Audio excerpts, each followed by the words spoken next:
જનતા સાથે ગદ્દારી ન કરવી જોઈએ. શંકરસિંહ વાઘેલા આજે ધાર્મિક પ્રસંગમાં હાજરી આપવા આવેલા પ્રજાશક્તિ ડેમોક્રેટિક પાર્ટીના શંકરસિંહ વાઘેલા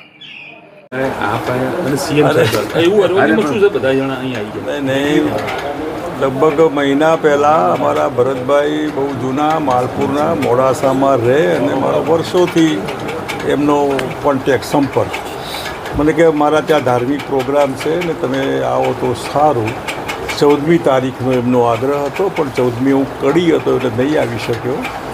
મેં એમને કીધું કે હું આવીશ તો માલપુર અમારા અનારસિંહભાઈ 77માં અમારી સાથે જે હતા, હું લોકસભાનો ઉમેદવાર હતો ત્યારે, એટલે ગાંધીનગરથી સીધો હું માલપુર ગયો અને માલપુરથી સ્વાભાવિક પાર્ટી નવી બનાવી છે તો બધા આગેવાન મિત્રોને મળવાની ઈચ્છા હોય સ્વાભાવિક.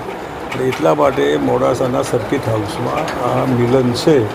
હું ધાર્મિક કાર્યક્રમમાં આવ્યો છું, પોલિટિકલ કાર્યક્રમમાં નથી આવ્યો.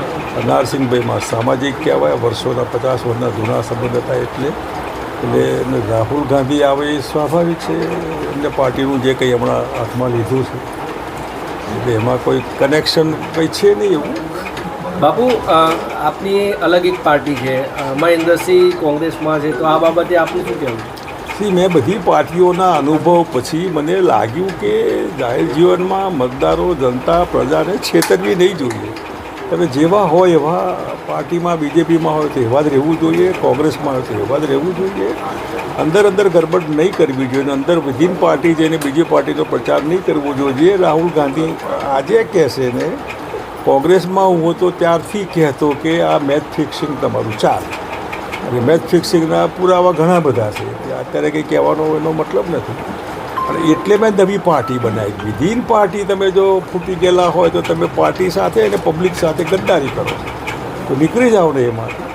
તો મને લાગ્યું કે આ પાર્ટીઓમાં રહેવાથી કંઈ લાંબુ નીકળે નહીં. અને ગુજરાતને સારા ચોખ્ખા લોકો, સારી પ્રતિભાવાળા, સોશિયલ સ્ટેટસ જેનું સારું હોય એવા લોકો રાજકારણમાં આવે એવો મારો પ્રયત્ન છે. અને એમાં સારી એવી સફળતા મને મળે. ભાઈઓ, બહેનો, ખેડૂતો, વેપારીઓ, નિયમ છે અમારો કે બદમાશ નહીં જોઈએ, ચીટર નહીં જોઈએ. તેલ ચોપડીને આવતો હોય ને હાથ પકડી અને છટકી જાય તો આવો નહીં જોઈએ. કે પબ્લિક જેનાથી દુઃખીઓ, પરેશાન હોય ને તમે બી એને ગળે લગાડો. કેમ ભાજપવાળા બદમાશ માણસોને ફુલાર પહેરાવે ને ટોપી પહેરાવે ને પ્રતિષ્ઠા આપે, બદમાશને પ્રતિષ્ઠા આપે તો પાર્ટી બદમાશ નહીં થઈ ગઈ.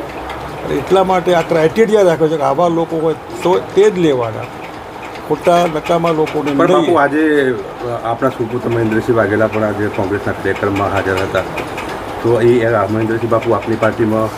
અરે એ કોંગ્રેસમાં જ છે, ઉમેદવાર હતા બાયડમાં કોંગ્રેસના, હજી કોંગ્રેસમાં જ છે. પણ આપણી ચોખ્ખી પાર્ટીમાં આવશે? નહીં, આ અલગ વિષય છે. મેં ક્યારેય એમને પોલિટિકલી નથી એવું કીધું. ભૂલથી ગડબડમાં ક્યાંક વચ્ચે ગડબડ થઈ તો મેં ના પાડી, સ્પષ્ટતા કરો. એવું દરેક પાર્ટીમાં દરેકને રહેવાનું છે. આચાર્ય કૃપલાની અને સુચેતા કૃપલાની બંને પતિ પત્ની ઘરમાં એક રહે, બહાર નીકળે એટલે બેની પાર્ટી અલગ હતી. પાર્ટીમાં પ્રમાણિક તમે હોવું જે પાર્ટીમાં, એમાં કંઈ નથી રોંગ કે કઈ પાર્ટીમાં. આગળ જતાં બાપુ આપની કોઈ સમર્થન આપવાનું કોઈને, કોઈ પાર્ટીને કે પછી આપણી સ્વતંત્ર તમે છો ને પછી મારે કોના સમર્થનની જરૂર છે? Thank you.